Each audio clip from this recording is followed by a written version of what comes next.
Good morning, everybody. Welcome back. My today's topic is French Revolution and the Idea of the Nation Part 2. Part 1 में हमने देखा कि किस तरीके से फ्रांस के अंदर जो लोग थे उन्होंने नेशनलिज्म को बढ़ाने के लिए कुछ उपाय करना चालू कर दिया था, है ना। कुछ मेजर स्टेप्स लिए थे, जैसे कि फ्रेंच फ्लैग को इंट्रोड्यूस किया गया, फिर फ्रेंच लैंग्वेज को बिल्कुल कंपलसरी कॉमन लैंग्वेज बना दिया गया, है ना। बहुत सारे मेजर्स लिए गए। अब हो ही रहा था कि इन मेजर्स की वजह से क्या हुआ था कि लोगों के दिलो दिमाग में नेशनलिज्म की फीलिंग्स आने लग गई थी और लोगों ने, स्पेशली स्टूडेंट्स ने क्या किया, बहुत ज्यादा इसमें उत्साह दिखाया। लोगों ने जो जैकोबिन क्लब को ज्वाइन करना चालू किया। आपको याद हो 9th में आपने पढ़ रखा है कि किस तरीके से लुई के बाद रिपब्लिक गवर्नमेंट लाने की कोशिश की गई थी, कॉन्स्टिट्यूशन ड्राफ्ट करने की कोशिश की गई थी, नेशनल असेंबली आई, फिर उसके बाद जैकोबिन क्लब्स आए, फिर उसके बाद डायरेक्टरी आई, डायरेक्टरी के अंदर नेपोलियन आए। उन्होंने मोनार्की सिस्टम को तो अबॉलिश किया, डेमोक्रेसी सिस्टम को भी अबॉलिश किया, बट उन्होंने कहीं ना कहीं डिक्टेटरशिप चालू कर दी थी। मतलब जो वो कहेंगे वही होगा। और उन्होंने आसपास के, फ्रांस के आसपास की टेरिटोरी पे क्या किया था, आक्रमण करके जीतना भी चालू कर दिया था, है ना।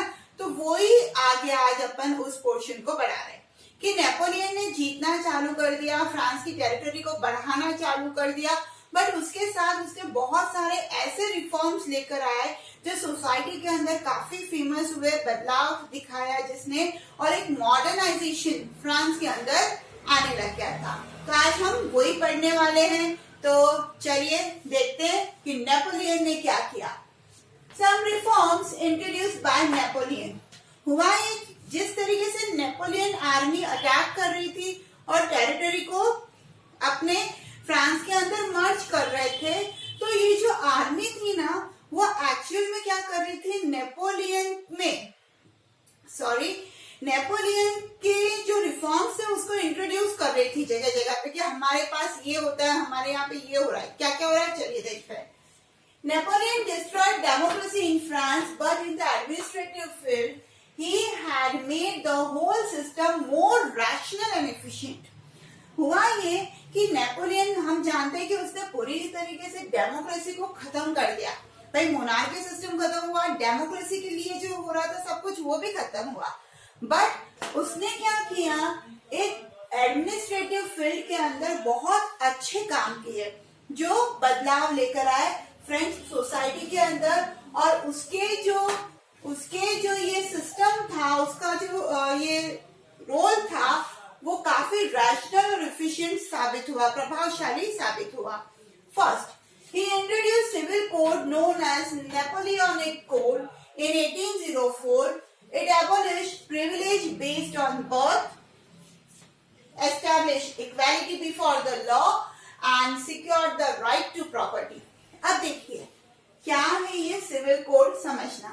नेपोलियन ने सबसे पहला काम ये किया कि उसने अबॉलिश करना चालू किया प्रिविलेजेस बेस्ड ऑन बर्थ। मतलब कि जो सुख सुविधाएं जन्म से ही दी जा रही है लोगों को, तो वो पूरी तरीके से खत्म की जाए। मतलब कि कोई व्यक्ति अगर राजाशाही परिवार के अंदर जन्म लेता है तो उसको वो सारी सुख सुविधाएं मिलनी चाहिए, वो टैक्स पे नहीं करेगा। या फिर अगर वो चर्च, जिसको अपन क्लर्जी क्लास कहते थे, कि अगर उस क्लास के अंदर वो जन्म लेता है बच्चा, तो वो पूरी लाइफ क्या करेगा, एंजॉय करेगा, सुख सुविधाएं एंजॉय करेगा। तो ये सबसे पहले उसने खत्म किया कि प्रिविलेजेस बाय बर्थ या ऑन द बर्थ नहीं दी जा सकती, है ना। जन्म हुआ है उस परिवार में इसलिए वो सारे प्रिविलेजेस करेगा, नहीं। आप नेशन के पार्ट हो तो आपको भी टैक्स देना पड़ेगा, ये चीज करी उसने। तो सबसे पहले ये सिस्टम ही खत्म कर दिया, प्रिविलेजेस बेस्ड ऑन बर्थ वाला। सेकेंड, उन्होंने क्या बोला कि कानून की नजर में सब इक्वल है। अगर कोई अपराध अगर कोई करता है तो पनिशमेंट, चाहे वो अमीर है चाहे वो गरीब है, वो सबके लिए इक्वल है। तो वो इक्वालिटी लेकर आए, ठीक है। थर्ड चीज, secure the right to property.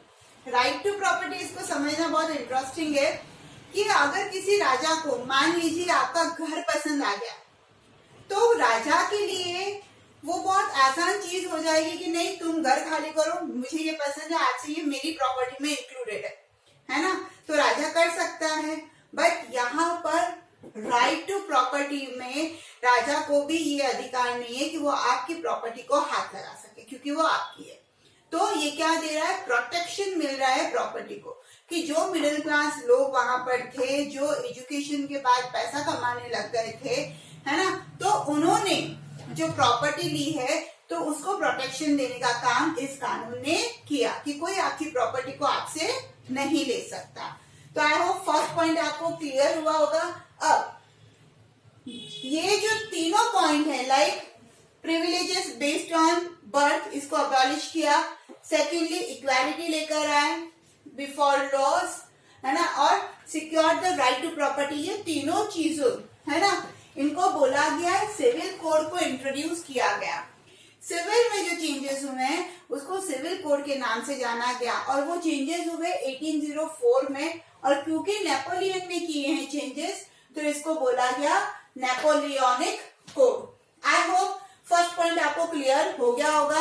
1 mark question भी आता है कि what you know about Napoleonic code, तो आपको यही छोटा सा पैराग्राफ लिखना है। आई होप क्लियर, आगे बढ़ते हैं। फिर we simplified administrative division, abolished the feudal system and freed peasants from serfdom and manorial dues।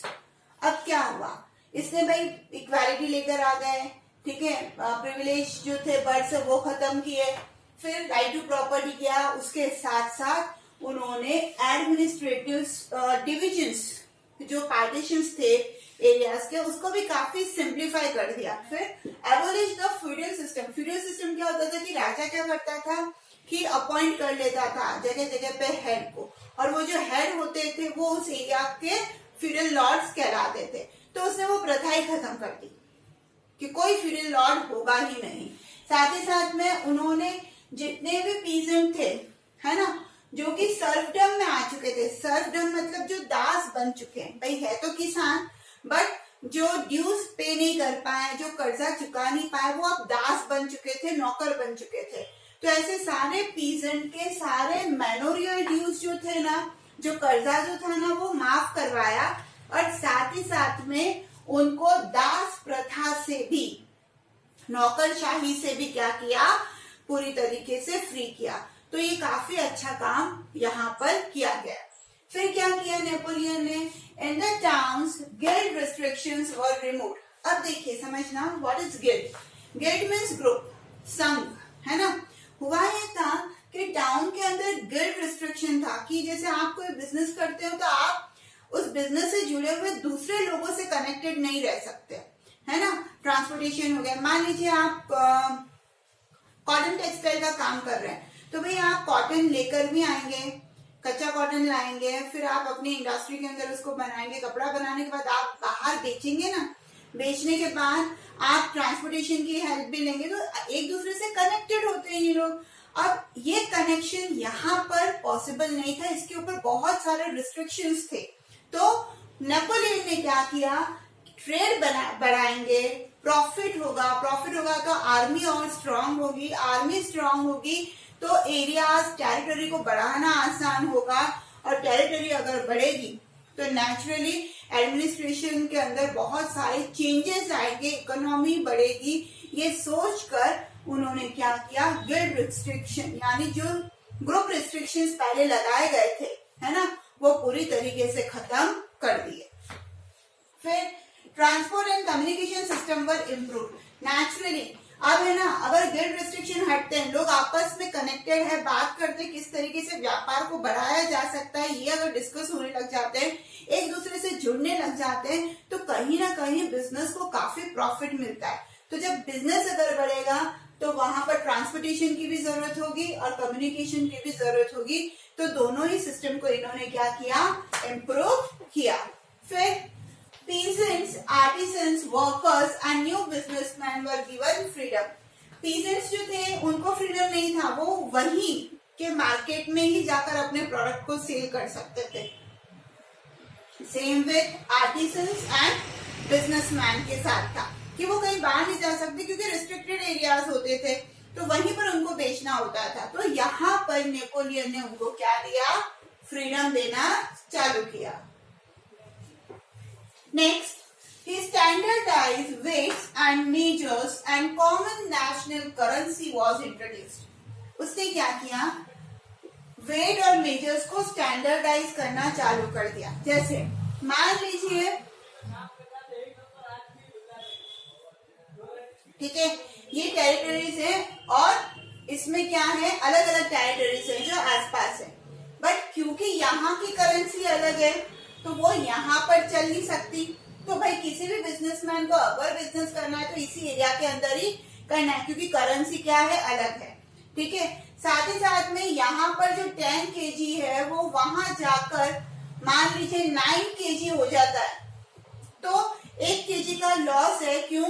क्योंकि भाई यहाँ पर वेट्स जो थे ना वो भी कॉमन नहीं थे, अलग अलग थे, स्टैंडर्ड वेट सिस्टम था ही नहीं, तो सबका वेइंग प्रोसेस जो था वो काफी अलग था, वेट मेजर करने का प्रोसेस जो था वो काफी अलग था, जिसकी वजह से कितनी बार बिजनेसमैन का माल जो होता था ना वो उसको लॉस देता था अगर वो किसी और टेरिटरी के अंदर जाके बेचे तो ऐसे में स्टैंडर्डाइज मतलब एक यूनिफॉर्म वेट वजन हो, ऐसा वो सिस्टम लेकर आए। और साथ ही साथ में नेशनल करेंसी, अगर ये एक ही नेशन का पार्ट है तो यहाँ पर एक ही करेंसी चलनी चाहिए ताकि बिजनेस करने में कोई प्रॉब्लम ना हो, तो इसके लिए ये करेंसी को भी इन्होंने इंट्रोड्यूस किया।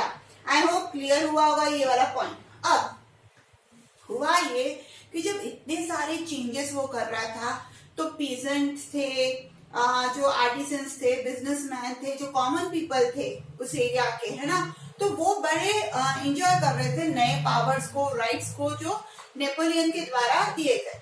जब ये बात फ्रांस के आसपास के एरिया में जाने लग गई, है ना, यूरोप के अंदर फैलने लग गई, तो लोगों को ये लगता था कि काश नेपोलियन हमारे राज्य पे भी आक्रमण कर दे और हमको उनकी टेरिटरी का एक पार्ट बना दे, ताकि एज अ पीजेंट मेरे भी सारे मैनुअल ड्यूज जो होंगे वो खत्म हो जाएंगे, जो सर्फडम में मैं जी रहा हूँ वो खत्म हो जाएंगे।